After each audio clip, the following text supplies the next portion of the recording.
welcome, everyone, for part two of chapter one of my reading of Becoming Supernatural by Dr. Joe Dispenza.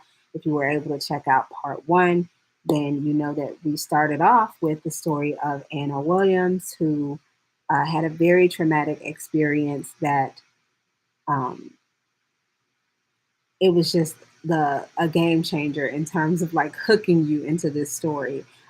This next part two is going to explore her downward spiral as a result of the traumatic event that she experienced. Part one, Dr. Joe really broke down uh, the trauma response that happens in the body and how we store these things as emotions in our bodies, because he said something along the lines of a memory um, being attached to emotions, and how if we have an emotional memory of something, then it basically becomes stored in our body. So we're going to see how this story unfolds for Anna in part two.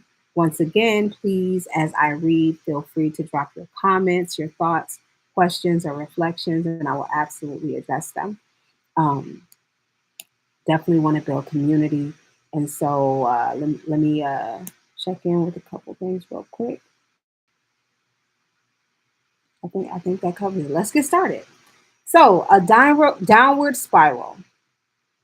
Anna could no longer work and had to take a leave of absence. During that time, she found out that her husband, although a successful lawyer, had made a mess of of their personal finances. Ooh, dang. She would have to pay off significant debts that she had previously been unaware of, and she didn't have the money to even begin.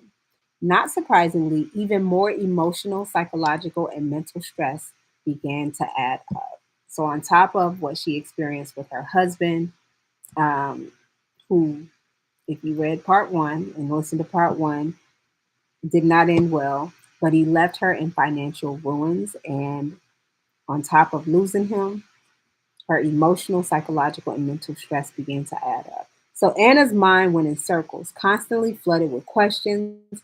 How will I take care of my children? How will all of us deal with this trauma in our future? And how will it affect our lives? Why did my husband leave without saying goodbye to me? How could I not know that he was so unhappy? Did did I fail as a wife? How could he leave me with two young children? And how will I manage to raise them by myself? Y'all, this is so real and so relatable, because when anything traumatic happens to any of us, like our minds begin to race and we start questioning how we showed up, what's so wrong, like why is this happening? And it's so easy to fall into this state of victimization, victimhood, because especially depending on what it is that happened, the gravity of it and what it means to you. So this is so relatable. Poor Anna. But then judgment crept into her thoughts. He shouldn't have committed suicide and left me in this financial mess. What a coward. How dare he leave his children without a father? He didn't even write a message for the children and me. I hate him for not even leaving a note. What a jerk to leave me to leave me and make me raise these kids alone. Did he have any idea what this might do to us? All these thoughts carried a strong emotional charge, further affecting her body. Remember what Dr. Joe said about what happens when you're in fight or flight? So on top of the trauma of losing him, she has all these extra thoughts that are like further affecting her.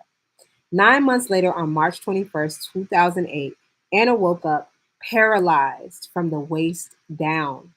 Within hours, she was lying in a hospital bed, a wheelchair beside her, diagnosed with neuritis, inflammation of the peripheral nervous system.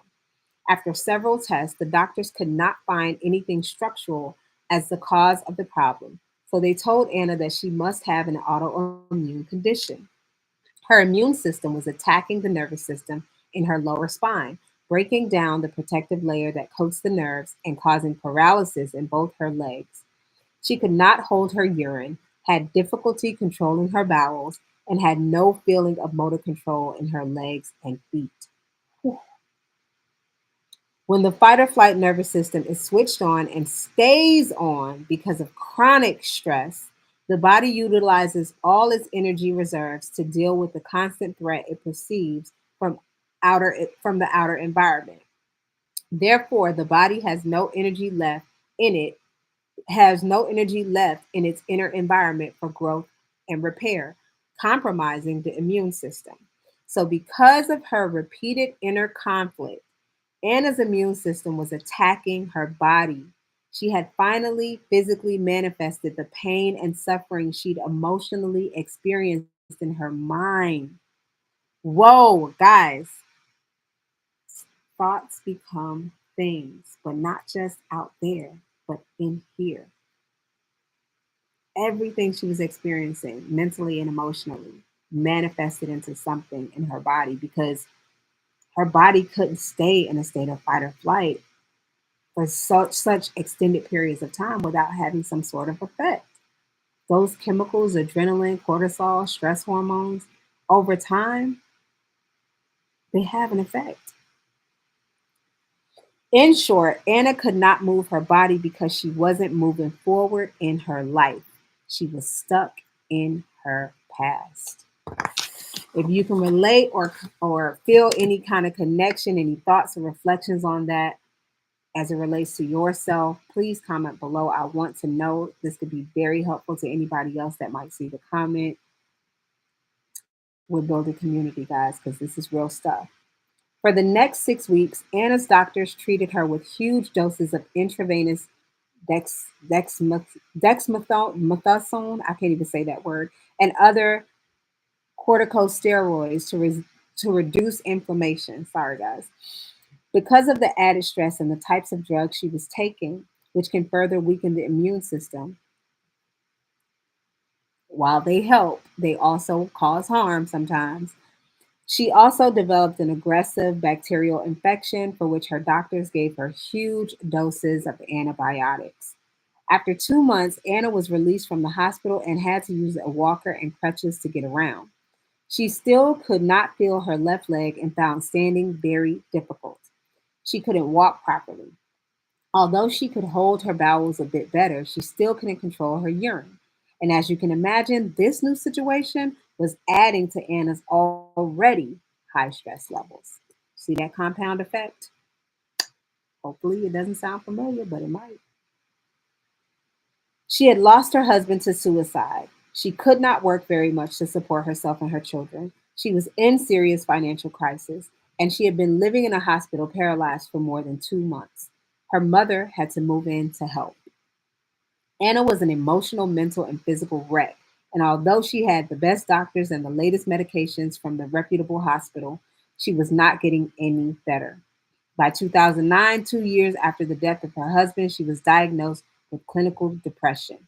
So she started taking even more medication.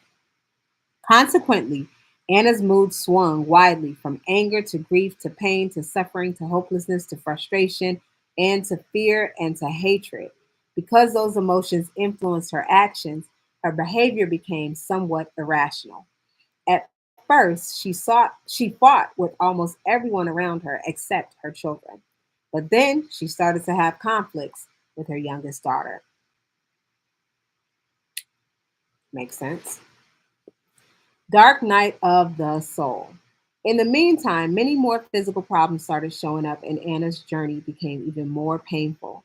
The mucous membranes of her mouth started to develop large ulcerations and spread into her upper esophagus as a result of another autoimmune disease called erosive lichen planus. To treat it, she had to use corticosteroid ointments in her mouth, in addition to more pills. These new medications caused Anna's saliva production to stop. She couldn't eat solid foods, so she lost her appetite. Anna was living with all three types of stress: physical, chemical, and emotional at the same time. In 2010, Anna found herself in a dysfunctional relationship with a man who traumatized her and her children with verbal abuse, power games, and constant threats. She lost all her memory, her job, I'm sorry, she lost all her money, her job, and her feeling of safety. When she lost her house, she had to move in with her abusive boyfriend. My girl Anna got a man, but not the right kind because she was not in a good place when she met him. You attract what you are. Yeah, I'm starting to make that connection. Stress levels continued climbing. Her ulcerations started to spread to other mucosous membranes, including her vagina, her anus, and further down her esophagus. Her immune system had totally collapsed, and now she was experiencing several different kinds of skin conditions, food allergies, and weight problems. Then she started having problems swallowing and developed heartburn, for which the doctors prescribed still more medications. Because what happens when you come in with any new symptom, they got a pill for that, they got a syrup for that, they got something that pharmaceuticals created for whatever your symptoms are. But what happens is, while they might help some symptoms, they create others. Yeah, we got to work on that. Anna started a small psychotherapy practice at home in October. She could only handle seeing clients for 2 sessions a day in the morning after her children went to school 3 days a week. In the afternoon, she was so tired and sick that she would lie in bed until her children returned from school. She tried to be there for them as much as possible, but she had no energy and didn't feel well enough to leave the house. Anna hardly saw anyone. She had no social life. All circumstances in her body and in her life constantly reminded her of how bad things were. She automatically reacted to everyone and everything. Her thinking was chaotic and she could not concentrate. She had no vitality or energy to live anymore. Often, when she exerted herself, her heart rate exceeded 200 beats per minute. She found herself sweating and gasping for breath all the time, and she felt an enormous pain in her chest on a regular basis. Anna was passing through her darkest night of the soul. Suddenly, she understood why her husband had taken his life. She wasn't sure she could go on anymore and started thinking of committing suicide herself. She thought, it can't get any worse than this. This is something that a lot of people deal with because of the gravity of how they are experienced in their lives and how it emotionally affects them. So, real topic. And then it did. In January 2011, Anna's medical team found a tumor near the entrance of her stomach and diagnosed her with esophageal cancer. Of course, this news severely increased Anna's stress levels. The doctor suggested a more rigorous course of chemotherapy. No one asked her about her emotional or mental stress. They only treated the physical symptoms. But Anna's response was fully turned on and it couldn't be turned off. I don't know who's watching this, but if this sounds familiar to you, if you feel like you've gone through some things mentally and emotionally and your health has been affected, but you recognize also that your emotional needs are not being met while you might be getting treatment for whatever your physical needs are. It's very common. And so many of us don't know that we need to address the whole of who we are, not just the thing that is physically appearing in our lives, because they're all interconnected. Nothing is separate. It's amazing how this can happen to so many people. Because of a shock or trauma in their lives, they never get beyond those corresponding emotions, and their health and their lives break down.